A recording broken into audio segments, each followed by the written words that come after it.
নমস্কার দর্শক, সংবাদ আবির্ভাবের বিশেষ প্রতিবেদনে আপনাদের সকলকেই স্বাগত। আমরা আজকে যে সংবাদটি আপনাদের সামনে তুলে ধরব, কলকাতা হাইকোর্টের একটি গুরুত্বপূর্ণ রায়। যে রায়টা দিয়েছেন সেটা হচ্ছে অপূর্ব সিনহা রায়। সন্দেশখালি নিয়ে একটা গুরুত্বপূর্ণ রায় দিয়েছেন তিনি, যেখানে আমরা দেখলাম কি কলকাতা হাইকোর্টের প্রধান বিচারপতি তিনি কিন্তু শুনতে রাজি ছিলেন না সন্দেশখালির যে মামলা, সেই মামলা অবশেষে তিনি শুনতে বাধ্য হলেন। তার কারণ হচ্ছে মাননীয় বিচারপতি অপূর্ব সিনহা রায় তিনি কিন্তু একটা রীতিমতো একটা গুরুতর জাজমেন্ট দিয়েছেন, ঐতিহাসিক জাজমেন্ট বলা যেতে পারে সন্দেশখালি নিয়ে। যে সন্দেশখালিতে আপনারা জানেন যে বর্তমান পরিস্থিতি কোন জায়গায় দাঁড়িয়ে আছে, সেখানে রীতিমতো আগুন জ্বলছে বলা যেতে পারে। এই রকম পরিস্থিতিতে কলকাতা হাইকোর্টের প্রধান বিচারপতি টি.এস. শিবগানাম তিনি কিন্তু বলেছিলেন যে এত তাড়াহুড়ো কিসের, সেখানে এমন কোনো পরিস্থিতি তৈরি হয়নি যে এত তাড়াতাড়ি শুনতে হবে মামলা। অবশেষে তিনিও কিন্তু মামলা শুনতে বাধ্য হলেন। সন্দেশখালি কাণ্ডে ইডি ও সিবিআইকে জোড়া নির্দেশ দিলেন বিচারপতি অপূর্ব সিনহা রায়। আবার বলছি দর্শক, সন্দেশখালি কাণ্ডে ইডি ও সিবিআই এর জোড়া নির্দেশ বিচারপতি অপূর্ব সিনহা রায়ের। একেবারে পরিষ্কার করে বলে দিলেন যে ইডি এবং সিবিআই তদন্তে নামতে হবে সন্দেশখালিতে। সন্দেশখালির যে ঘটনা, সেই ঘটনার মধ্যে যে তদন্ত করবে ইডি এবং সিবিআই একযোগে তদন্ত চালাবে এবং সেই তদন্তের রিপোর্ট মাননীয় বিচারপতি অপূর্ব সিনহা রায়ের বেঞ্চে দিতে হবে। এমনকি শুধু তাই নয়, অপূর্ব সিনহা রায়ের এই নির্দেশের পরেই কিন্তু প্রধান বিচারপতি তিনি কিন্তু নড়ে বসেছেন এবং তিনিও বলছেন যে মামলা আমি শুনব। অবশেষে কলকাতা হাইকোর্টের প্রধান বিচারপতি টি.এস. শিবগানাম তিনিও কিন্তু মামলা শুনতে রাজি হয়েছেন এবং খুব তাড়াতাড়ি সন্দেশখালি নিয়ে যে মামলা, সেই মামলা তার বেঞ্চের শুনানি শুরু হয়ে যাবে। কারণ অপূর্ব সিনহা রায় বিচারপতি যেভাবে চাপ সৃষ্টি করে দিলেন রাজ্যে শাসকের বিরুদ্ধে, একেবারে সরাসরি নির্দেশ দিয়ে দিয়েছেন যে ইডি ও সিবিআই একযোগে তদন্ত চালাবে সন্দেশখালির।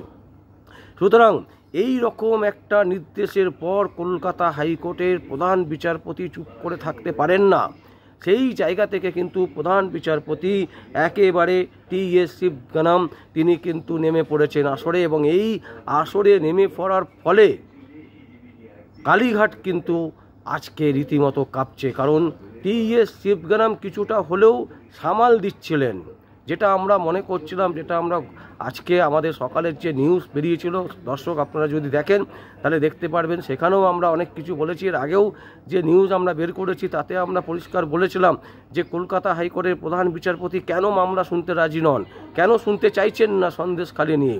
কিন্তু অপূর্ব সিনহা রায় যেভাবে নির্দেশ দিয়েছেন, একদম পরিষ্কার তিনি বলে দিয়েছেন ইডি ও সিবিআই একযোগে তদন্ত চালাবে, যার ফলে প্রধান বিচারপতি কিন্তু তড়িঘড়ি তিনি কিন্তু রীতিমতো জানিয়ে দিলেন যে সন্দেশখালির যে মামলা, সেই মামলা যত তাড়াতাড়ি সম্ভব তিনি শুনবেন। তার মানে তিনি বলেছিলেন যে লিস্টে যতক্ষণ না আসবে ততক্ষণ সেই মামলা শুনবেন না।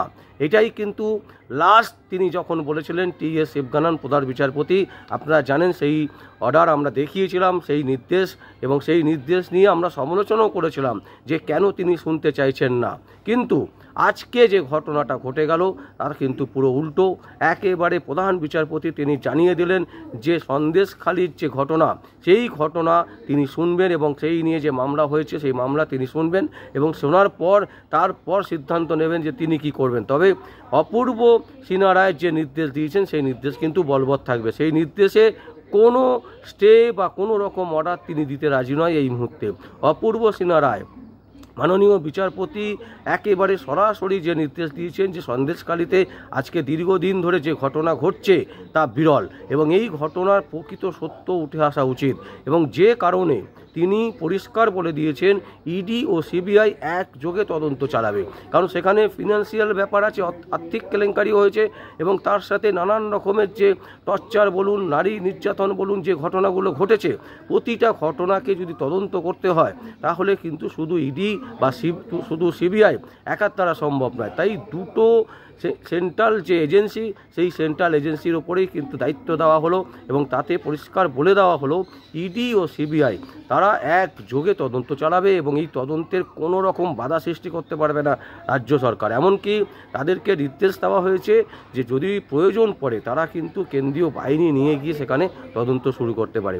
এবং এই ঘটনাতে কিন্তু আজকে রাজ্যের যে কালীঘাট, আমাদের কলকাতার কালীঘাট কিন্তু কেঁপে গেছে, নবান্নও কিন্তু কেঁপে আছে। নিশ্চিতভাবে বলা যেতে পারে মমতা ব্যানার্জি একটা বড় ধাক্কা খেলো, কারণ মমতা ব্যানার্জি চেয়েছিলেন যে তদন্ত যাতে না হয় এবং এটাকে যত আটকানো যায়, এই সন্দেশখালির ঘটনা যাতে যেভাবে বেরিয়ে আসছে একের পর এক বিভিন্ন রকমের সংবাদ বেরিয়ে আসছে, সেই সংবাদগুলোকে যদি আটকানো যায় সেটা কিন্তু তিনি পারলেন না এবং যার ফলে আজকে কিন্তু তড়িঘড়ি মমতা ব্যানার্জি রীতিমতো সবার সাথে কন্ট্যাক্ট করছেন যে কিভাবে এটাকে সামাল দেওয়া যায়। তবে আমাদের যে ধারণা, এই সামাল দেওয়া কিন্তু সম্ভব না, কারণ এই সন্দেশখালির ঘটনা কিন্তু আগামী লোকসভা এমনকি বিধানসভা পর্যন্ত জিয়ে থাকবে। কারণ এই নিয়ে যেভাবে বিরোধীরা মাঠে নেমে পড়েছে, এবং শুধু তাই নয়, সন্দেশখালি কিন্তু শুধু সন্দেশখালিতে সীমাবদ্ধ নয়, আরও রাজ্যের বহু জায়গায় এই ধরনের ঘটনা কিন্তু সূত্রপাত হতে চলেছে এবং একটা সূত্র বলছে যে এই ধরনের ঘটনা কিন্তু আরও বিভিন্ন জায়গায় হবার সম্ভাবনা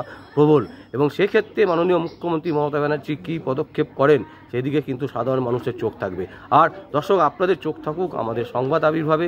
যদি আপনাদের কোনো কমেন্টস করার ইচ্ছে থাকে বা কোনো কমেন্ট করতে চান, অবশ্যই আপনারা কমেন্ট করবেন। আর দেখতে থাকুন পরবর্তী সংবাদ আবির্ভাবে। আমার নাম বিশ্বজিৎ পাল, সংবাদ আবির্ভাবের জন্য।